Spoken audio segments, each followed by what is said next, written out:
Bom dia a todos, sejam muito bem-vindos ao portal do Cargos e Carreiras. Meu nome é Marta, eu sou professora e coordenadora aqui do SES, na área de Direito Notarial e Registral, sou autora também de livros jurídicos nessa área e sou tabeliã. Pessoal, hoje eu vim bater um papinho com vocês a respeito da atividade notarial e registral, que é uma atividade que gera muitas dúvidas, e também eu vou falar para vocês um pouquinho dos concursos nessa área, os concursos de outorga de delegações de notas e de registros, que também são chamados de concursos de cartório. É isso mesmo, gente. A partir de 1988, com a Constituição Federal, os cartórios, eles só podem ser providos por meios de concurso público. Então, isso quer dizer o quê? Que qualquer outra forma de provimento, ela é considerada inconstitucional, tá? Então, aquela história lá de cartório passar de pai para filho, de ser hereditário, de você ganhar o cartório, né, do Poder Executivo, não existe mais, tá? Hoje, somente por meio de concursos públicos de provas e títulos, e a gente vai tratar disso aqui com vocês também. E o que são os cartórios, na verdade?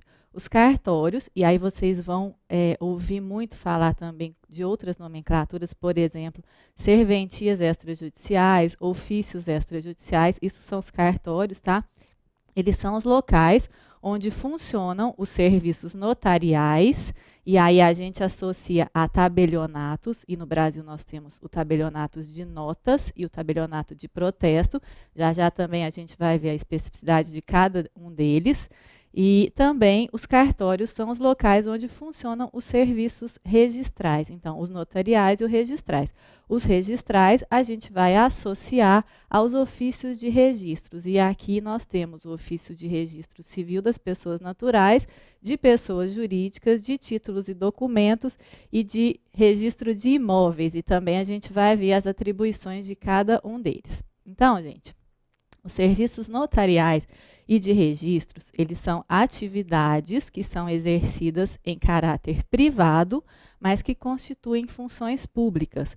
Por quê? Porque por força do artigo 236 da Constituição Federal, essas atividades, elas não podem ser exercidas diretamente pelo Estado, e sim por meio de uma delegação. E aqui, atenção, eu falei delegação, não é concessão. Também geram muitas dúvidas aqui no que diz respeito a essa nomenclatura, tá? Não é concessão, é delegação. Delegação a quem? A particulares. Então, aqui mais uma informação. Não pode ser pessoa jurídica. As delegações, elas são para os particulares. Que particulares são esses? São aqueles que foram aprovados naquele concurso de provas e títulos, e aí ele se torna o titular. E quem que é o titular, então, do cartório? É o profissional do direito, ele é dotado de fé pública, ele exerce essa atividade por sua conta e risco, e ele recebe por meio de emolumentos. Então, aqui também uma dúvida constante de quem não está na área. A pessoa, o candidato vai lá, ele pega o edital do concurso de cartório e ele vai ver a remuneração e não tem essa remuneração. Não tem como você pegar um edital lá do Ministério Público, da magistratura, que fala direitinho lá a sua remuneração mensal. Aqui nos cartórios não é assim, porque a gente recebe por meio de emolumentos. E o que são os emolumentos? Os emolumentos são a contraprestação do serviço prestado. E o STF já decidiu que ele tem natureza jurídica de taxa, portanto, tributos, né? Então, devem ser obedecidos também os princípios tributários ali da anterioridade e tudo mais. Que mais, gente? A lei, esses emolumentos, eles vão diferenciar de estado para estado, tá? Então, por quê? O que acontece? Existe uma lei, que é a Lei 10.169 de 2000. Essa lei, ela traça normas gerais dos emolumentos. É uma lei federal. Só que os estados e o Distrito Federal, eles têm leis que tratam de normas específicas de emolumentos. Por exemplo, então, fixação do valor, tá? Por isso que você vai ali num cartório no estado de São Paulo, no cartório no estado do Rio, e esses emolumentos, esses valores que devem ser pagos aos cartórios, eles são diferentes, tá? Então, diferenciam de estado para estado em razão de que cada estado existe uma lei de emolumentos. Pessoal, como eu tenho muita informação para dar para vocês, porque é realmente uma carreira muito específica, até para os estudantes do direito ele gera algumas dúvidas, então eu vou basear aqui a minha apresentação, que não pode ser muito longa, em 4 partes, tá? Então, baseado em quê? Nas dúvidas que geralmente surgem em relação a essa atividade. Então, a gente vai falar um pouquinho sobre o ingresso na atividade notarial e registral, vamos falar também das especialidades e atribuições de cada cartório, vamos trazer dicas de estudos e também vou falar um pouquinho do nosso curso completo para cartórios aqui do SES. Então, vamos lá. Parte 1. Ingresso na atividade notarial e registral.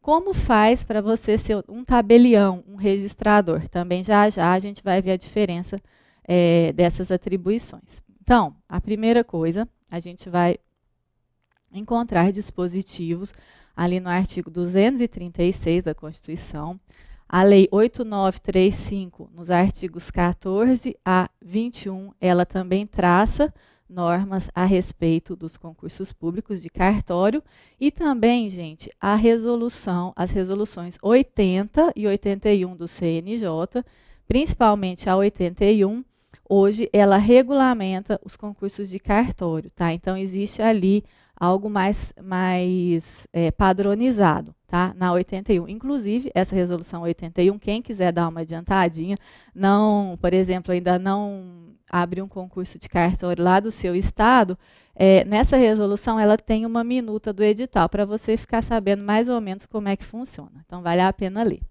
A Lei 8935, gente, essa lei é o Estatuto dos Notários e dos Registradores, ela seguiu à risca o disposto no artigo 236, parágrafo 3º da Constituição Federal, que estabelece que o ingresso na atividade notarial e de registros depende de concurso de provas e de títulos, não se permitindo que qualquer serventia, né, qualquer cartório, ele fique vago sem a abertura de concurso de provimento e de remoção. Também vamos ver qual que é a diferença dos dois, por mais de 6 meses. É claro, gente, que esse prazo, ele muitas vezes ele não é respeitado, mas hoje a gente tem um CNJ atuando fortemente aqui nesse quesito, então tem muito concurso. Esse ano mesmo já abriram vários concursos de cartório e ainda tem muita coisa por vir aí, tá? Eu falei em concurso de provimento e de remoção. Qual que é a diferença dos dois? Aquele certame de provimento é o concurso que se dá por provas e títulos e ele é destinado a quem? A admissão dos candidatos que ainda não estão na área que preencherem os requisitos do artigo 14 da Lei 8935. Que requisitos que são esses, pessoal? E aí eu trouxe aqui para vocês, quem quiser acompanhar comigo ali, é o artigo 14, tá? Habilitação em concurso público de provas e títulos, nacionalidade brasileira, capacidade civil, quitação com as obrigações eleitorais e militares, diploma de bacharel em direito. Aqui também geram muitas dúvidas. Por quê? Só o bacharel em direito poderia prestar a prova de cartório? Não, gente, não é só o bacharel em direito. Enfatizando aqui que ele não precisa ter o OAB também, tá? Que difere também de vários outros concursos. Os candidatos não bacharéis em direito que tenham exercido, atenção aqui, por 10 anos, função em serviços notariais e registrais, contados da data da publicação do primeiro edital, eles também podem prestar a prova de cartório, tá? O que mais? Só para a gente continuar. Verificação, é do artigo 14 ainda, tá? Da Lei dos Notários e Registradores. Verificação de conduta condigna para o exercício da profissão. E a prova de remoção. O que é essa prova? Essa prova, gente, ela é destinada aos titulares já de cartórios. Então, quem já está na área, tá? Mas basta estar na área? Não. Tem que exercer essa atividade por mais de 2 anos por enquanto, né, a norma diz que tem que ser naquele estado que você atua. Então, se você atua no estado de São Paulo, você só pode prestar a prova de remoção para o estado de São Paulo, tá? Na data da publicação do primeiro edital. Então, esses 2 anos devem ser contados da data da publicação do primeiro edital. É também um concurso de provas e de títulos, não bastam só títulos, tá? E quanto às vagas, como que é feita a divisão dessas vagas, dessas delegações vagas? Delegações, quando eu falo em delegações, para quem não é da área, eu estou falando em cartórios, tá? Então, cartórios vagos. O preenchimento, ele funciona da seguinte forma: são 2/3 das delegações vagas para o concurso de provimento e 1/3 das delegações vagas para a prova de remoção.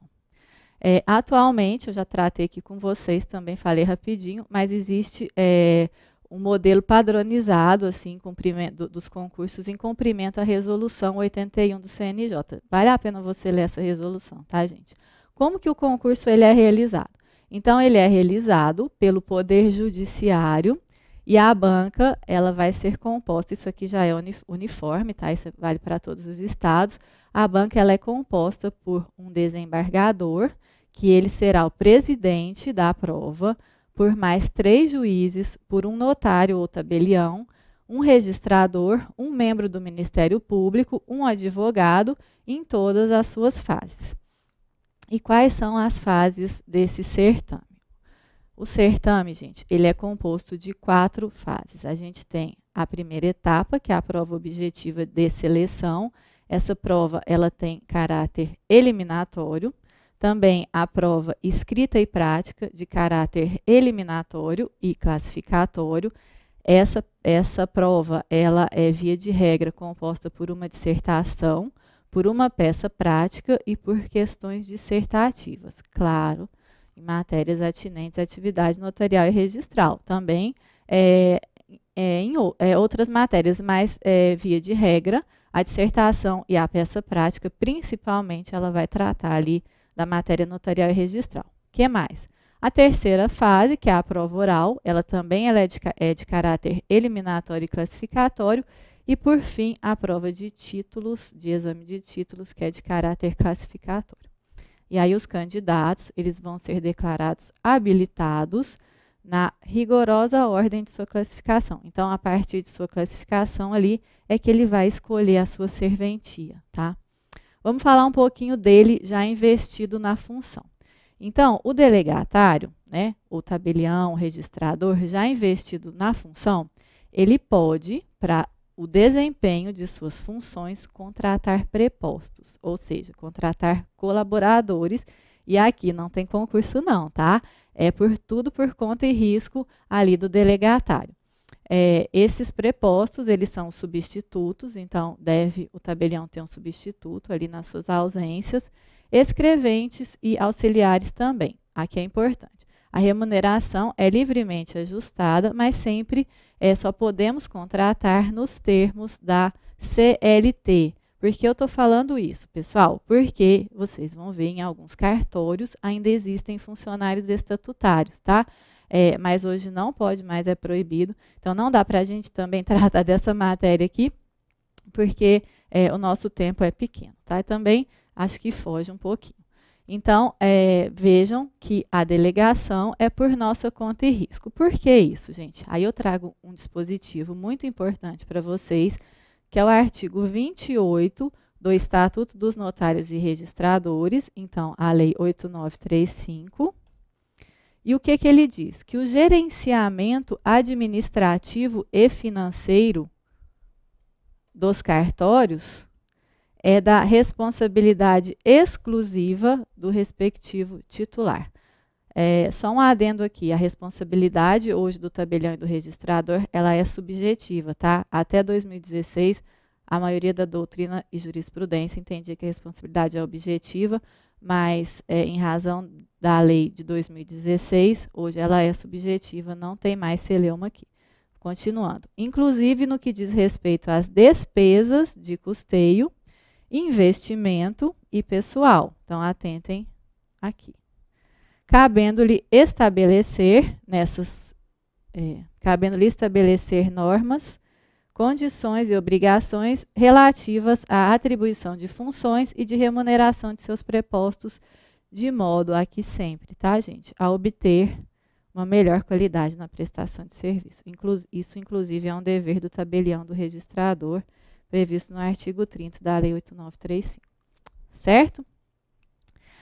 Para a gente finalizar essa primeira parte aqui, também acho interessante trazer para vocês como que se extinguem essas delegações. É dúvida de muitos, porque às vezes eles perguntam assim, mas você é titular para sempre do cartório? Não, existem, via de regra sim, tá? Mas existem algumas hipóteses que ocorre a perda da delegação, ocorre a extinção, na verdade, da delegação.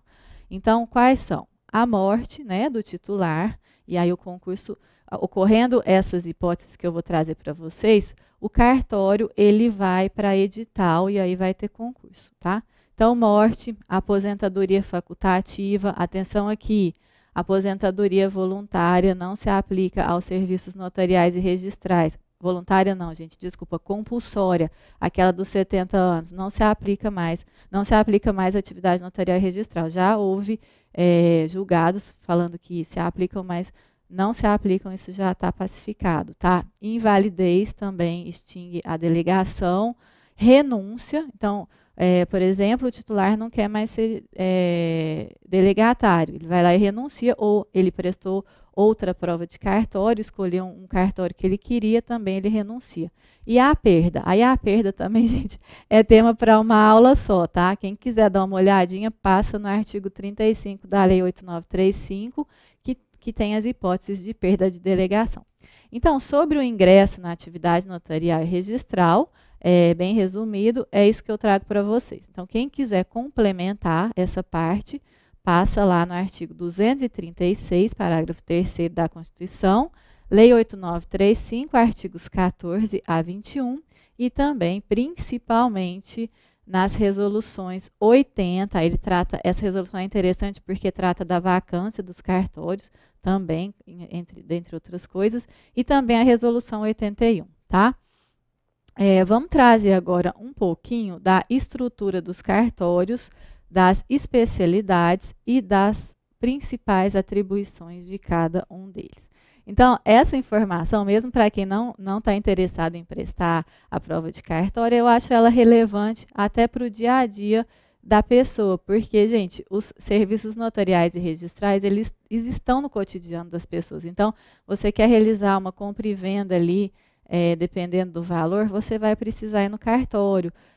Para tirar certidão de nascimento, casamento, óbitos, você vai precisar ir no cartório, tá? E por aí vai. Então, é uma informação relevante tanto para quem interessou na atividade, como para quem também é um cidadão. Eu fiz um quadrinho aqui, acho que fica mais didático assim, para trazer essa informação. Então, pessoal, a gente tem aqui os serviços notariais e de registros.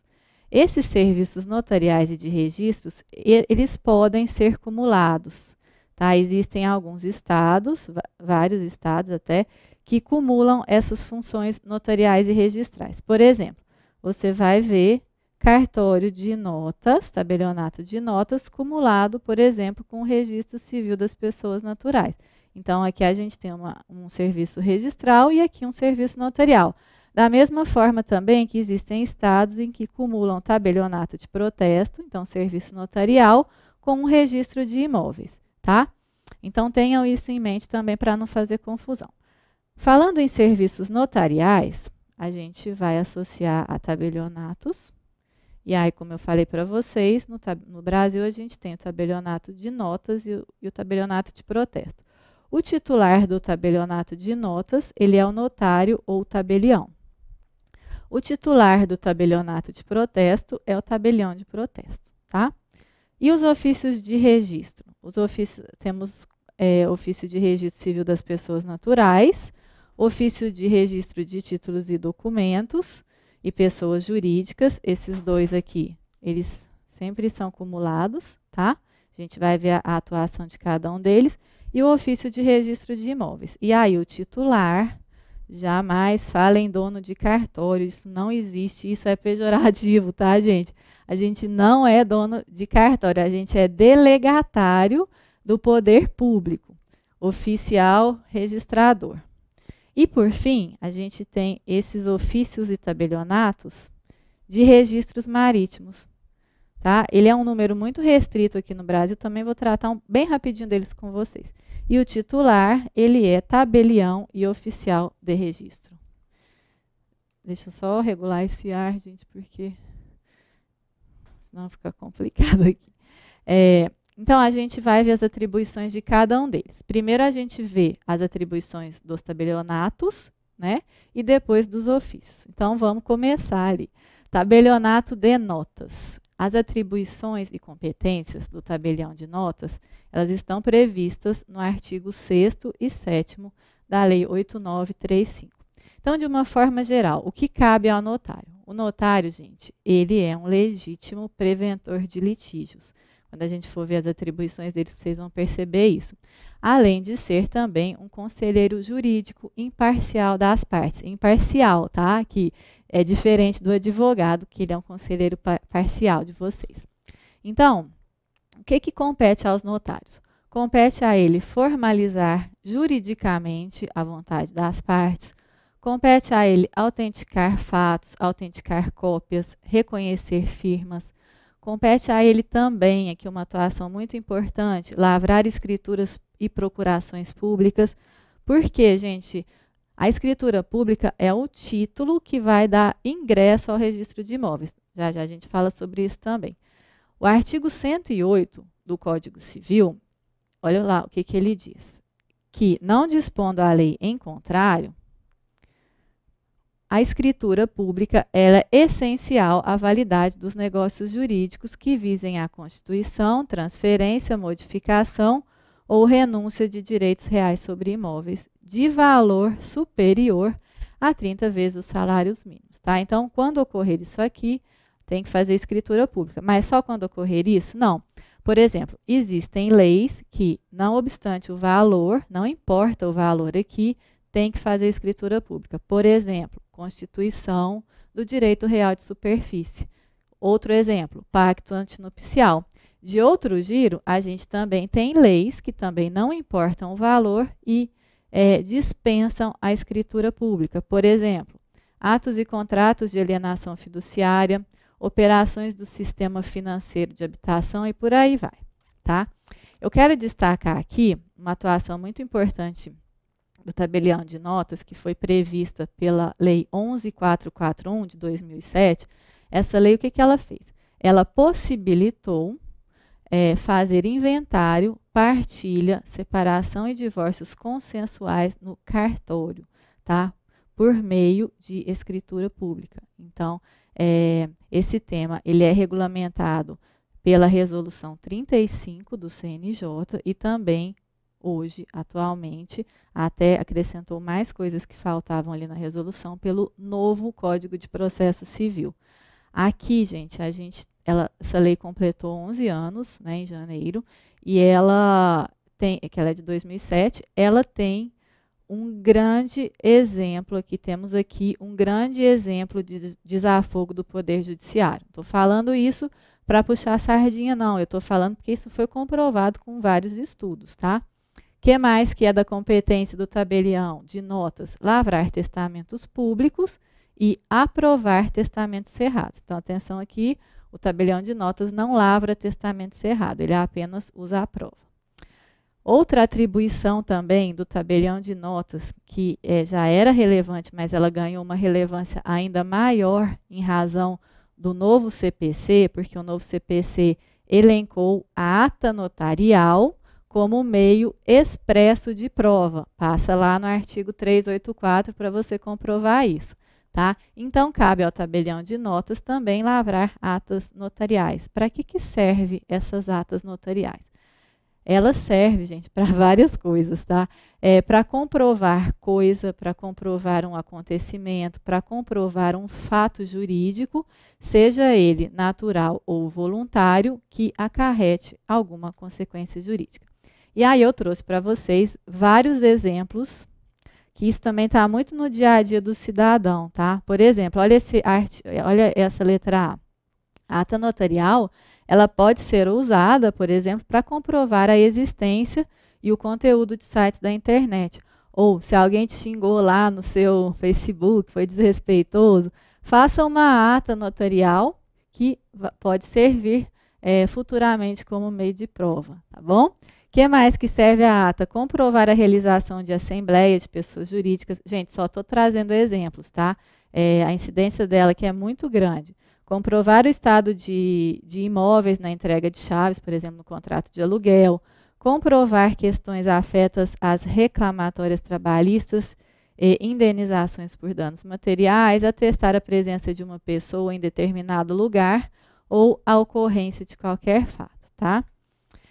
Para a gente fechar aqui as atribuições do tabelião de notas, a gente também tem que lembrar da importância dele no combate à lavagem de dinheiro, tá? Mas aí já é também tema para palestra, não cabe eu discorrer sobre isso agora. Vamos para outro tabelionato, que também é um tabelionato muito importante, é o tabelionato de protesto de títulos e documentos de dívida. O que é o protesto, na verdade, gente? O protesto, ele é um ato formal e solene, pelo qual se comprova o descumprimento e a inadimplência originada em um título, e atenção aqui, e outros documentos de dívida. Então, o que pode ser levado a protesto? Também quem não tem muita intimidade ainda com a matéria notarial e registral vai achar que só pode ser levado a protesto títulos de crédito. Então, a primeira coisa que vem em mente são os cheques, as duplicatas, as notas promissórias. Esses também, tá? Mas com a Lei 9492 de 1997, que é a Lei de Protesto, hoje protestamos também outros documentos de dívida. E o que é documento de dívida? Pessoal, com essa expressão, outros documentos de dívida, houve uma discussão sobre o alcance dessa expressão, tá? E aqui também não cabe eu trazer para vocês todas essas etapas, essas mudanças de conceito. Eu vou fazer um resumão, tá? Porque ele passou realmente por várias etapas. Então, o que seria documentos de dívida? Não são somente títulos executivos judiciais e extrajudiciais dotados de certeza, liquidez e exigibilidade de cunho pecuniário. Eles são também, mas não é só isso. Hoje a gente tem um conceito bem ampliado. Então, o que é documento de dívida hoje? Qualquer documento representativo com conteúdo econômico, ou seja, de cunho pecuniário. Isso é importantíssimo ter, tá? Então, isso exige, gente, do tabelião de protesto, uma qualificação bem mais abalizada.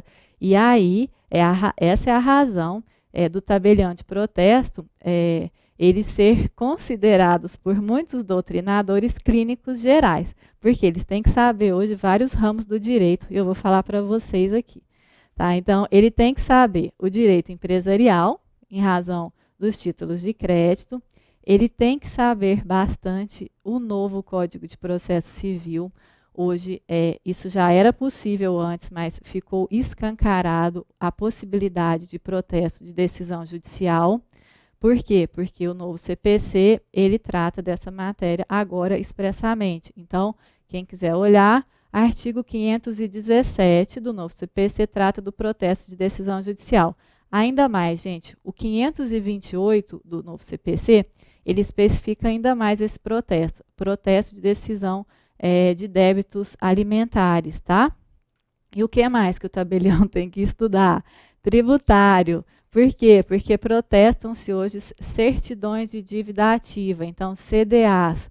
Essa possibilidade também ela já era possível desde 1997, quando da entrada em vigor da Lei 9492, porque ela é considerada um documento de dívida, tá? Só que isso também ainda ficou mais destacado, por quê?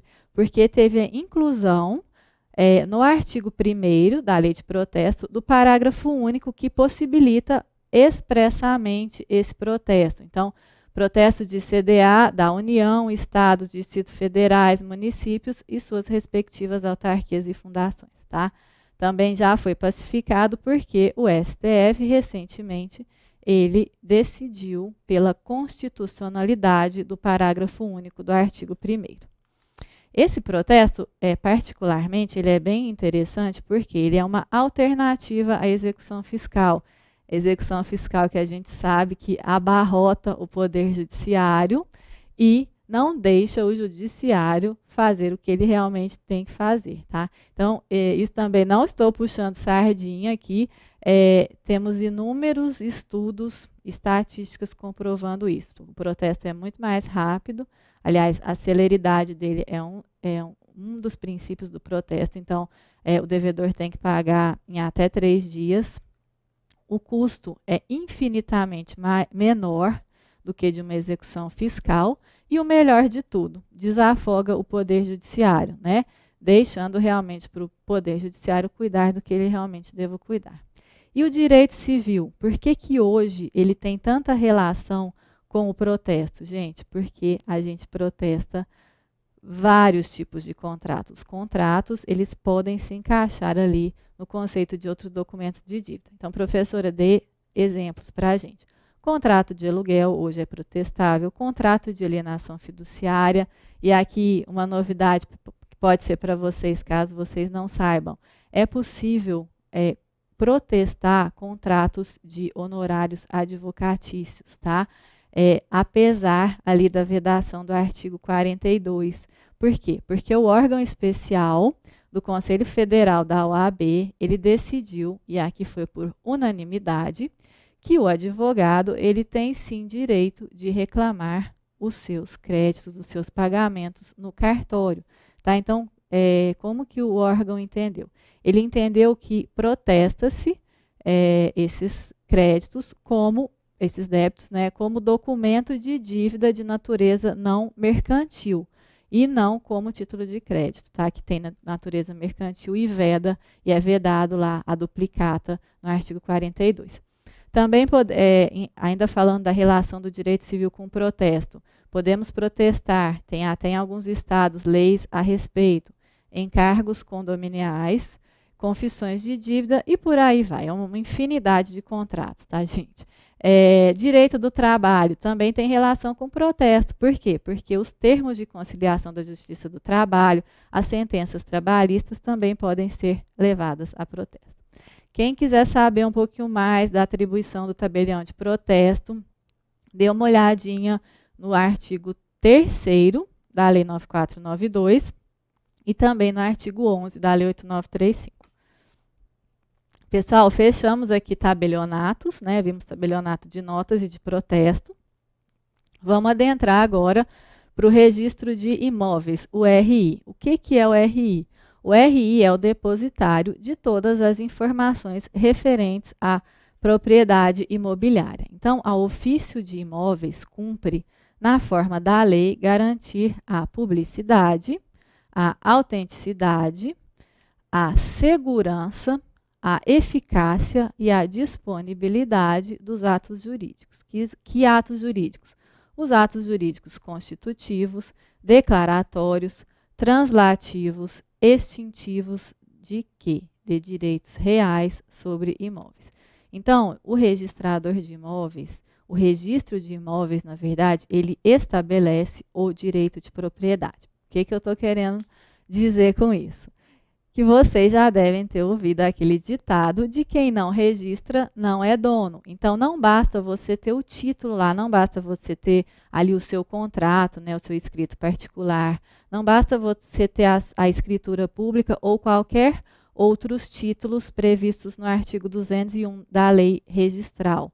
Por quê? Porque esses são apenas os títulos que devem dar entrada ao cartório de imóveis. Então, só os títulos, sem o registro, você não é considerado dono, tá? Isso não tem só no Brasil não, viu, gente? Sistema alemão, e por aí vai. Muita gente acha que só tem no Brasil, mas não é não. Tem que dar uma estudadinha antes. Então, essa serventia, ela arquiva, então, reparem que ela arquiva o histórico completo do imóvel. E aí você, dando conhecimento a quem que é o titular, quais são as modificações dessa titularidade, os ônus que possam pesar sobre esse imóvel. Isso tudo, gente, dá muita segurança jurídica para quem vai comprar, tá? E as atribuições do registrador de imóveis? E aí não tem como eu trazer para vocês todas, porque a gente tem lá no artigo 167 da Lei de Registros, a Lei 6.015, para quem quiser olhar, é um dispositivo muito grande, então eu posso trazer alguns exemplos. O que pode se registrar no registro de imóveis? Compra e venda de bens imóveis, doação, permuta, hipotecas legais judiciais e convencionais, instituição de bem de família, servidões, usufrutos e por aí vai. Mas falando em registro de imóveis, eu também quero trazer uma novidade recente do novo Código de Processo Civil, que é a possibilidade de fazer uso capião, da uso capião ela ser feita em cartório, no cartório de imóveis, tá? Previsão, artigo 216A, que foi incluído pelo novo CPC, e também tem no novo CPC, que é o 1071. E quem quiser ver mais sobre isso, o provimento 65 do CNJ, do Conselho Nacional de Justiça. Então, temos aqui também outra hipótese de desafogo do Poder Judiciário, tá? A possibilidade da usucapião ser feita em cartório.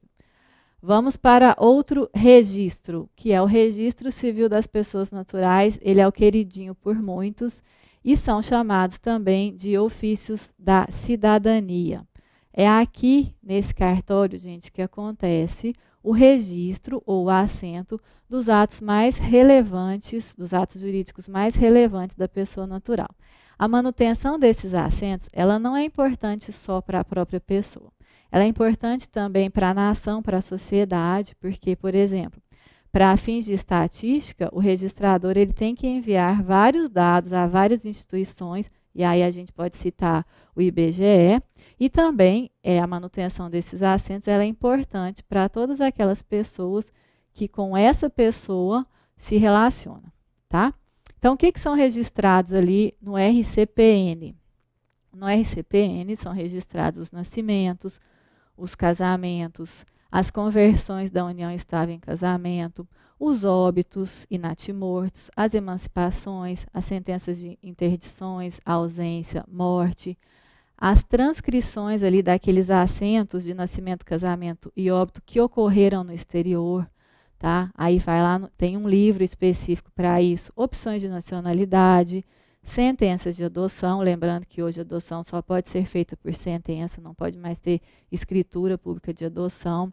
E tem também uma novidade recente que eu acho legal trazer para vocês, né? Porque temos que evoluir com a sociedade. Então, tem a Lei 13.484, essa lei ela possibilitou o registro de paternidade e maternidade.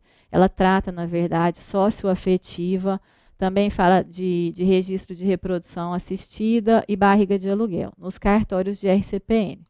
Mas aí, vocês podem estar se perguntando, professora, eu já fui num cartório de registro civil, mas eu fui fazer uma autenticação de cópia, eu pedi uma autenticação de cópia. É possível isso? Porque a autenticação de cópia, a gente viu que é um ato notarial, faz no cartório de notas. É possível sim, tá? E é também um ato notarial, a autenticação de cópia.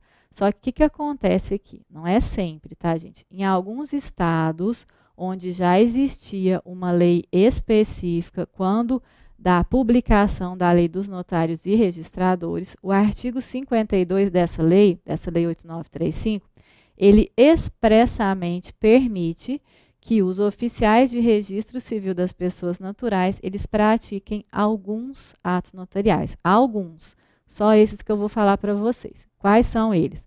Lavratura de procurações e revogação, tá? De procurações públicas. E atenção aqui, não pode ser lavrado no RCPN procuração em causa própria, tá? Não pode.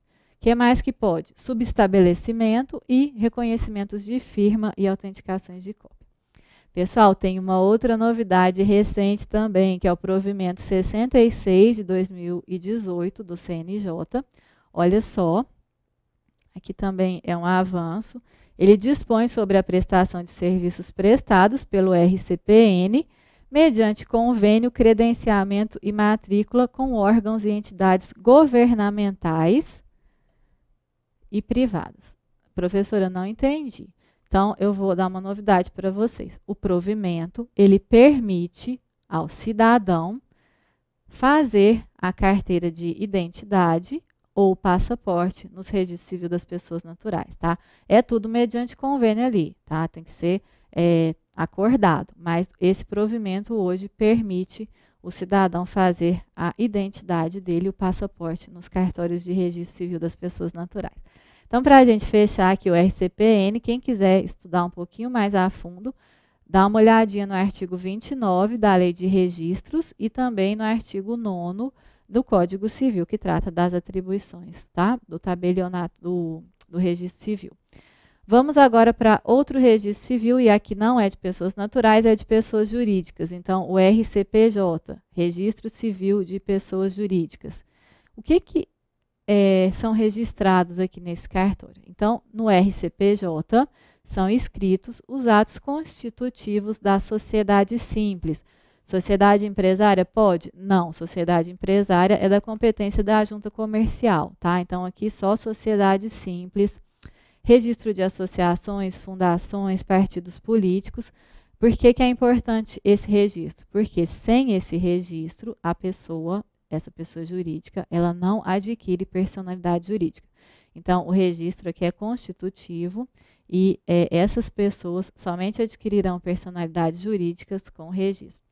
Dá uma olhadinha no artigo 114 da Lei 6.015, que ali você vai ver todas as atribuições do RCPJ. Estamos quase terminando aqui. Vamos para outro cartório, que é o Registro de Títulos e Documentos. É o RTD. O RTD, eu deixei ele praticamente por último, porque ele tem competência residual. Então, no RTD, serão registrados todos os documentos que a legislação não tem atribuído aos outros cartórios aqui que a gente viu.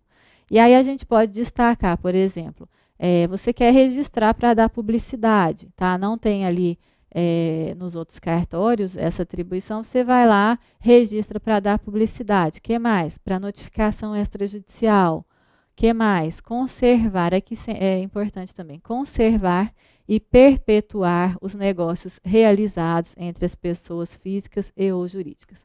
E aí, gente, se você quiser também dar uma olhadinha mais a fundo nessas atribuições mais específicas, você vê o artigo 127, o 129 e o 160 da Lei 6.015, tá? E a gente fecha aqui o RTD. E para a gente finalizar, os ofícios e tabelionatos de registros marítimos. Lembra que eu falei para vocês?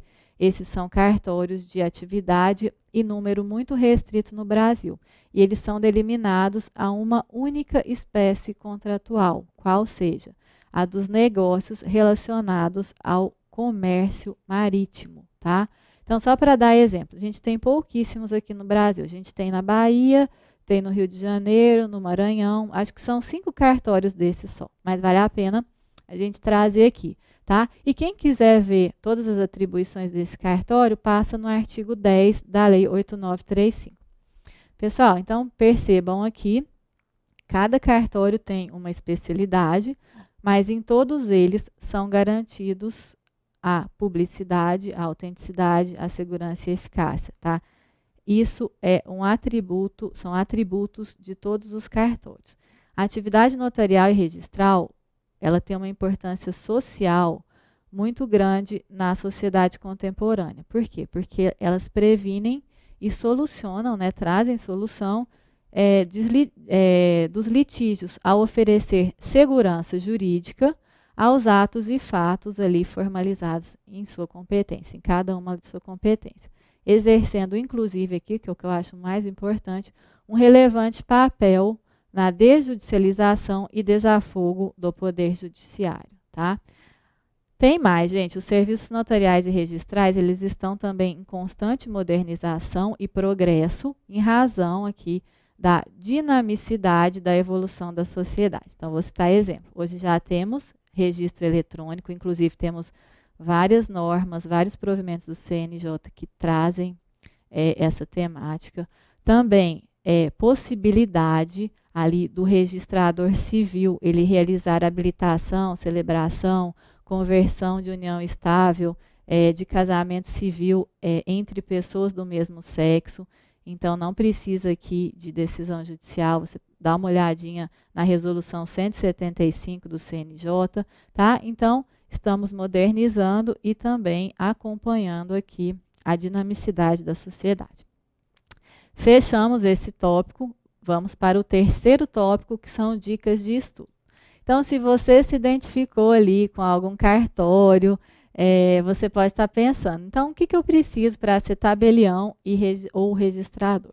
Pessoal, primeira coisa, também é uma observação que eu vou enfatizar, deem uma lidinha na resolução 81, tá? Ela é muito importante, na 80 também, para você conhecer ali mais sobre os cartórios. A resolução 81, ela é padronizada, só que em alguns aspectos, em outros não. Então, algumas diferenças existem de concurso de estado para estado, por exemplo, em relação à divisão de questões, tá? Então, em alguns estados, existe as bancas, elas pedem uma quantidade enorme de matérias registrais, o que eu acho super correto. Vamos supor, por exemplo, no estado de São Paulo, num universo de 100 questões, uns 4 concursos, eles estão pedindo 45 questões de registros e 20, salvo engano, de direito civil. Depois eu vou explicar por quê, porque o direito civil é a nossa Bíblia. A gente vai fazer alguns diálogos de fontes já já, tá? Isso não só no estado de São Paulo, Amazonas também, por exemplo, em vários estados. Em outros estados também a incidência é muito grande, mas menor que essa quase porcentagem dos 50%, tá? E via de regra, são questões, claro, né, devem ser mais cobradas mesmo, questões registrais e de direito civil. Mas também, o que se pede nas provas de cartório? Todas as matérias praticamente jurídicas, então, civil, processo civil, penal, processo penal, tributário, empresarial, administrativo, conhecimentos gerais, mas a gente vai focar aqui agora no que se refere a dicas na parte específica, na parte de cartório, que é para isso que eu vim aqui, né, gente? Se for para falar de parte geral, chama outra pessoa. Então, quais são as principais leis que a pessoa que quer prestar concurso, ela tem que saber? Então, as principais leis, tá? Não são só essas, são as principais, essa que você não pode errar de jeito nenhum. É a Lei de Registros Públicos, que é a Lei 6.015, a Lei dos Notários e Registradores, que é a Lei 8.935, a Lei de Protesto, que é a Lei 9.492, e a Lei de Emolumentos, é a Lei 10.169, também sempre junto com a Lei Estadual de Emolumentos. Além disso, o que é essencial, não vão para uma prova de cartório sem saber, sem estudar, porque houve uma proliferação de normativas regulamentando a atividade notarial. Que normativas? Quem fez isso? Do CNJ, do Conselho Nacional de Justiça, e também da Corregedoria Geral dos Estados. Aqui é importantíssimo. São as normas da Corregedoria de cada estado. Cada um tem um nome. Código de normas, normas da Corregedoria, consolidação da parte extrajudicial, por aí vai. Todos os estados têm, alguns em formato de código, outros apenas vários provimentos, tá? Mas não deixem de ir para a prova. Vou enfatizar aqui, não vão para uma prova de cartório sem saber essas normativas estaduais, tá? Elas tratam do serviço e também dos provimentos, resoluções, recomendações, orientações do CNJ que tratam da matéria notarial e registral. E o ideal de estudo? Pessoal, na minha ideia, tá? Pode ser que você não concorde, mas o ideal de estudo, lei, mais comentários de leis e doutrina, mais jurisprudência, e aqui a gente vai ver que tem coisa específica no que tange a cartório, questões e, principalmente aqui, diálogo de fontes. Vou explicar por quê. Então, vamos começar com lei. Não tem muita novidade, não. Lei seca, importantíssimo, despenca em primeira fase e também em prova oral cai bastante. E aí que eu vou trazer outra dica imprescindível no que tange a lei. Leis estaduais que tratam da parte cartorária. quais que eu reputo essenciais. Não vão para a prova sem ler e também levem numa eventual segunda fase. Primeira, vocês já estão sabendo, as normas da corregedoria, a lei de emolumentos, né? Já vimos que cada estado tem uma lei de emolumentos, e também a lei do ITCMD, tá? Que geralmente é acompanhada por um decreto. O ITCMD é um tributo estadual, a gente vai ver por que ele é importante. Nós, tabeliães e registradores, nós somos colaboradores fiscais, então a parte tributária ela é bem importante. Quem está no estado de São Paulo, eu ainda recomendo esse decreto aqui, 60489. Ele estabelece a forma de prestação de informações pelos notários sobre as transações com veículos automotores terrestres, tá? Então, para São Paulo, é importante esse decreto também. Vamos falar um pouquinho de doutrinas e leis comentadas. Por que que eu acho muito importante, principalmente na parte de cartório, você estudar leis comentadas? Porque, gente, a Lei 6.015, ela é de 1973. Então, ela é um pouco antiga no que se refere à lei, né? Vários artigos, eles estão em desusos, apesar de não terem sido revogados, tá? Isso pode induzir um candidato a erro. Também, é claro, estudar a doutrina não é novidade para ninguém. Você vai bem para fazer dissertação, você vai bem para fazer a peça também, responder provas orais. E aqui também é um ponto importante, falando em jurisprudência agora. Nos casos dos cartórios, dos concursos de cartório, por que que ela é tão importante? E aí eu não estou falando só de jurisprudências do STF, do STJ, dos tribunais locais, não. Essas são importantes também, principalmente ali no que se refere, nos julgados referentes à atividade notarial. Eu estou falando aqui de jurisprudências administrativas. O que é isso, professora? Elas são aquelas decisões do Conselho Superior da Magistratura e da Corregedoria Geral de Justiça atinentes à atividade notarial e registral. E por que que você fala que é tão importante estudar jurisprudência administrativa? Pessoal, pelo seguinte, as questões práticas, pode ser dissertação, pode ser questão dissertativa ou mesmo a peça prática, elas geralmente são tiradas desses julgados, tá? Então, daí a importância de você ler na íntegra também esses julgados. Porque além de ser uma aula, você aprende outros conteúdos, né? Ali, periféricos, que não se tratam especificamente da matéria, você consegue matar a sua peça prática. Esse estudo ele é importante não só para a segunda fase, mas também para todas as fases, porque tem estados que pedem jurisprudência, né? É mais difícil em primeira fase, mas alguns pedem. E também é importante, é legal você colocar numa dissertação, por exemplo, o julgado que tem a ver com aquele tema. Além de mostrar conhecimento, na minha opinião, mostra também um respeito ao estado que você está prestando a prova, tá? O examinador vai te olhar ali de outro jeito. O que mais? Estudar por questões. Por que que é tão importante? Estudar por questões e provas anteriores. Aí você vai falar, para fixar a matéria. Sim, claro, também. Mas, gente, a gente sabe que ninguém consegue estudar tudo de tudo, né? É impossível. Então, as questões são importantes também para você direcionar os seus estudos. Então, você pega lá a prova, várias provas, né? Não só uma, claro. Aí faz uma estatística. Então, vamos supor que cai 10% de sustação de protesto,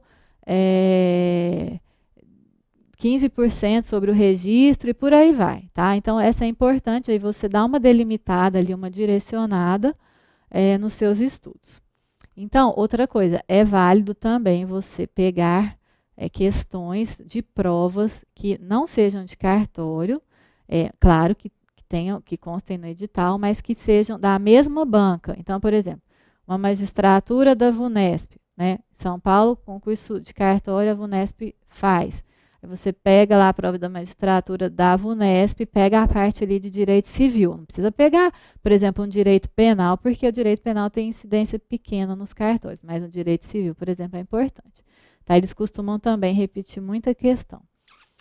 Vamos agora para a cereja do bolo, que são os diálogos de fonte. fonte. Então, outro ponto essencial para a gente estudar é fazendo diálogos de fontes, remissões, conexões com outros ramos do direito. Por quê? Porque não se estuda jamais o direito notarial e registral sozinho, tá?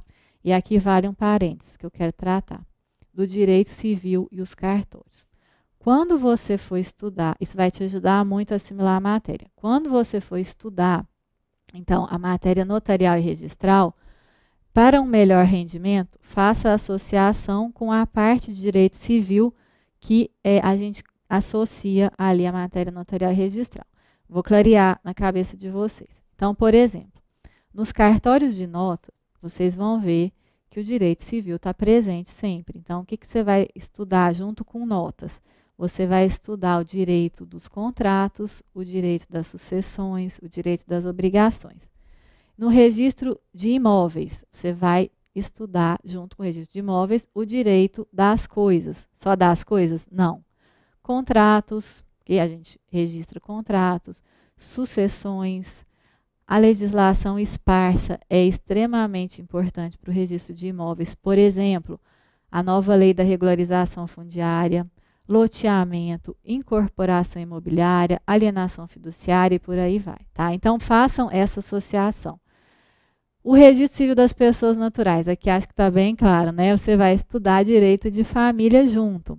O RCPJ, o que você pode estudar? Sociedades, ali do Código Civil, você pode estudar a personalidade jurídica da parte geral e por aí vai, também legislação esparsa.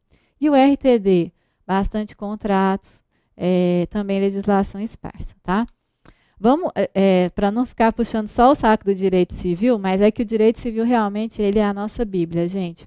A gente faz o diálogo de fontes também com outros ramos do direito e atividade notarial e registral. Então, vamos ver o seguinte.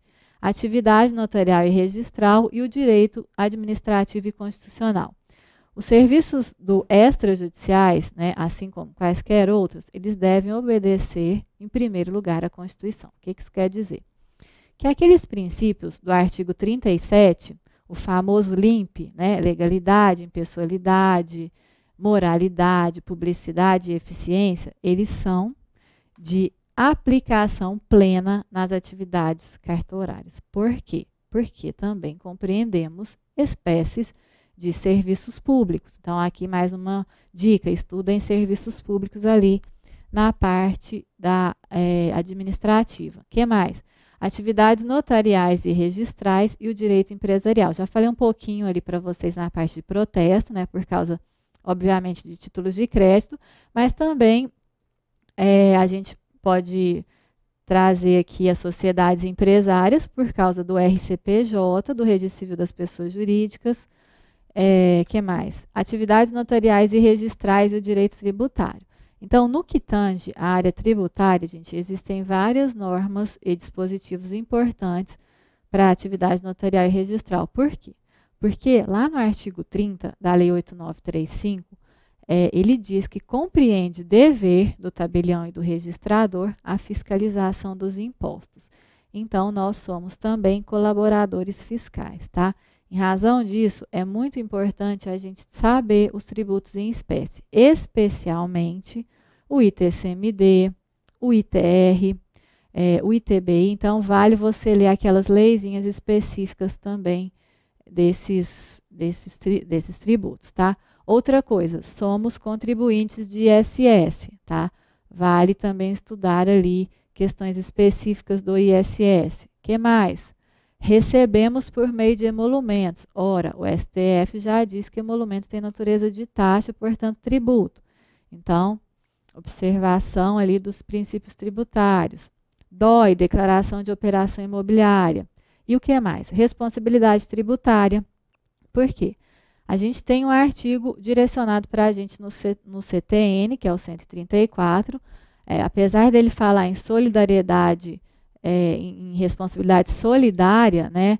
Na verdade, a responsabilidade, isso já é pacífico, ela é subsidiária, tá? Então, se a gente não fiscalizar ali, vai em cima da gente. O que mais? Aqui muito importante também, atividade notarial e registral e o CPC.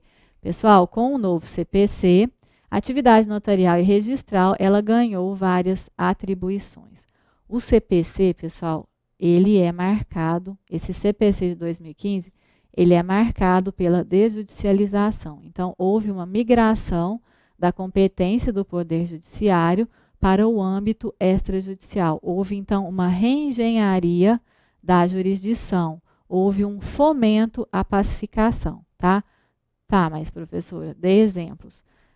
Já dei. A usucapião, por exemplo, extrajudicial, que pode fazer hoje usucapião nos cartórios. O que mais?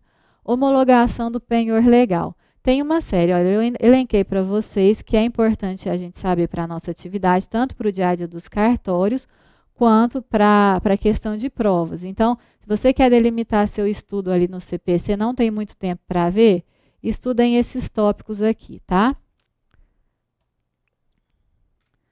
Protesto de sentença, já tratei de alguns com vocês. Ah, gente, temos disposições sobre emolumentos no novo CPC também. É o artigo 98 do CPC, tá?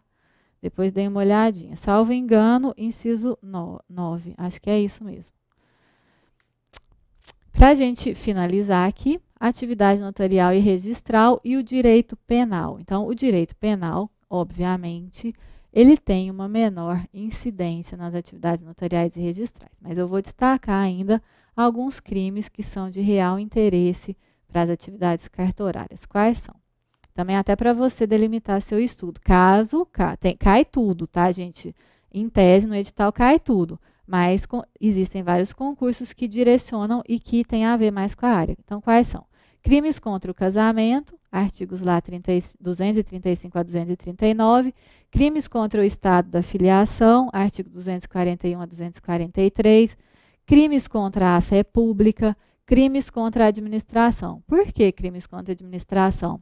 Nós somos funcionários públicos? Não, pessoal, isso aqui é pacífico. Nós não somos funcionários públicos, mas nós somos funcionários públicos para fins penais. Então, o que eu quero dizer com isso? Quero dizer o seguinte, se o tabelião ele pratica um crime lá do tipo da apropriação indébita, ele não vai ser julgado por impropriação indébita, ele vai ser julgado por peculato. Por quê? Porque para fins penais ele é funcionário público, tá? Só para fins penais. Então, por que esse diálogo de fontes entre esses vários ramos do direito, ele é importante? Então, ele é importante tanto para os estudos, para cartório, como para o dia a dia também da atividade, tá? Para você exercer a sua atividade na plenitude. Então, o que eu quero dizer com isso também, pessoal? Nós não somos meros carimbadores, tá? O direito notarial e registral, ele é também uma ciência jurídica e as atividades pré-ordenadas, as nossas atividades, elas garantem a segurança jurídica, elas garantem a paz social e o pleno exercício da cidadania. E é exatamente por isso, porque a gente tem que estar em constante estudo para que a gente possa exercer ali a nossa atividade na plenitude, tá? Então, e para a gente poder exercer, não basta você estudar isoladamente o direito notarial e registral. É importantíssimo você fazer esse diálogo de fontes. Então, nossa atividade hoje, ela ganhou uma juridicidade muito grande. Então, dessa forma, é importantíssimo esse diálogo de fontes.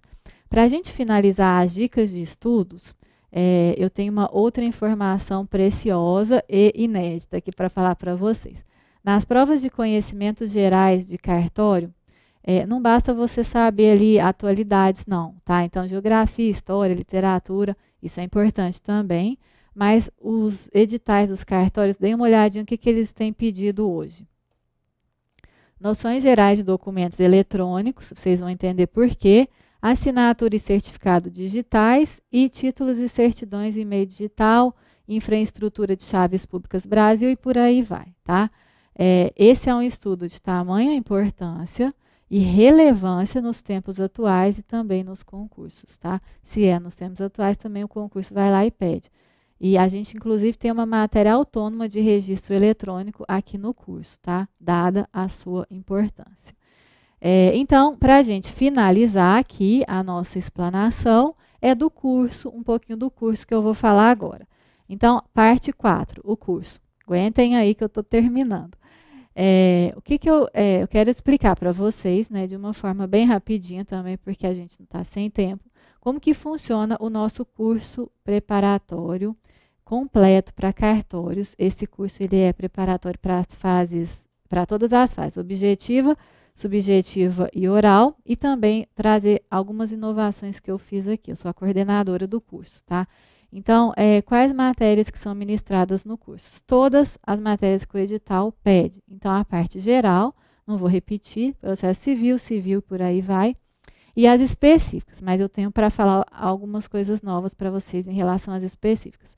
Então, a gente tem o geralzão das específicas, que é o tabelionato de notas, tabelionato de protesto, registro de imóveis, registro civil das pessoas naturais, de pessoas jurídicas e RTD, títulos e documentos. Então, além dessas matérias, eu fiz várias inovações no cronograma. Então, por quê? Por causa do que eles costumam pedir também e para inovar mesmo do que eles vão pedir já já. Então, a gente tem aulas de análise de jurisprudência. Eu já falei para vocês aqui a importância de você estudar jurisprudência para uma prova de cartório. E a gente traz jurisprudências administrativas também, tá? Por isso, eu deixei uma matéria autônoma nesse curso. Então, a gente escolhe alguns temas ali que estão em voga, polêmicos, que sempre caem em cartório, e a gente traz para a aula. Outra matéria autônoma que temos, já falei para vocês, registro eletrônico, tá? Tivemos uma proliferação também de provimentos do CNJ no que diz respeito a essa matéria. Então, o CNJ tem regulamentado o registro eletrônico no RCPN, no RI, no RTDPJ, provimentos 46, 47, 48, dê uma olhadinha lá. O 48 foi alterado pelo 59 recentemente. Também temos matéria autônoma de repercussões na atividade notarial e registral, repercussões do novo CPC na atividade notarial e registral, tá? Essa matéria jamais poderia ser deixada de lado, dada as atribuições que o novo CPC nos deu, as novas, né? Outra questão que eu achei muito importante fazer é trazer tópicos específicos no registro de imóveis. Então, a gente tem lá a parte geral e tem a parte dos tópicos específicos. Por quê? Porque trazemos aqui regularização fundiária, uma matéria extremamente relevante para o registro de imóveis, reserva legal e o Código Florestal, time sharing e por aí vai. Também, como eu trouxe ali como dicas de estudos, eu coloquei no final de cada aula resoluções de questões, tá? Então, dado todo o conteúdo, no final na última aula, você tem ali resoluções de questões. O que mais que eu trouxe como matéria autônoma? Também de alta incidência nos concursos. Cédulas de crédito, tá? Gente, eu tenho um livro de questões, inclusive, que eu tive que abrir praticamente um tópico sobre essas cédulas, tá? Eu não abri um tópico ali especificamente, mas eu trouxe aglomerado ali várias questões sobre as cédulas de crédito, porque elas despencam também. Registro de imóveis e o direito agrário, também é uma matéria super importante, temos ela autônoma no curso. Questões de segunda fase, trazer peça prática, dicas de estudos de segunda fase. Tudo isso, gente, a gente traz de forma aprofundada, com riqueza de detalhes por profissionais da área, tá? E esse curso, ele é destinado para quem? Quem que pode fazer o curso completo para cartórios? Para aqueles que queiram lograr êxito nas provas, né, de cartório, eu já falei para vocês quem que pode prestar o concurso. Também para aquelas pessoas que querem fazer uma reciclagem, querem um aprimoramento profissional. Temos muitos alunos que já são notários e registradores. E também para aprofundar academicamente. Você não quer prestar concurso, mas você quer ali dar uma aprofundada no seu estudo. Então, você também pode fazer o curso. Quem mais pode fazer o curso? Essas matérias registrais, elas têm sido pedidas também em vários outros concursos. Por exemplo, no Ministério Público, na magistratura. Claro que de uma incidência muito menor, mas quem quiser fazer também, o curso é destinado para eles. Vantagens do nosso curso. Pessoal, eu vou deixar à vontade vocês entrarem no site para dar uma olhadinha ali, tá? Vai estar tudo, aliás, muito mais detalhado do que eu falar aqui, mas eu queria destacar duas excelentes ideias do SERS aqui. A primeira, que é a possibilidade de você assistir às aulas direto do celular ou do tablet, tá? Aí você baixa aquele aplicativo SERS no bolso. E também essa que eu achei genial, principalmente para os hiperativos, que é o acelerador de vídeo. Então, você coloca lá, clica, dá para acelerar e desacelerar, mas eu achei legal o acelerador, porque não compromete a aprendizagem, tá? Vale a pena você ver. Pessoal, eu vou quase me despedindo aqui, eu queria falar mais coisas, tem muita coisa para a gente falar, porque realmente é uma atividade muito específica, mas eu não tenho tempo.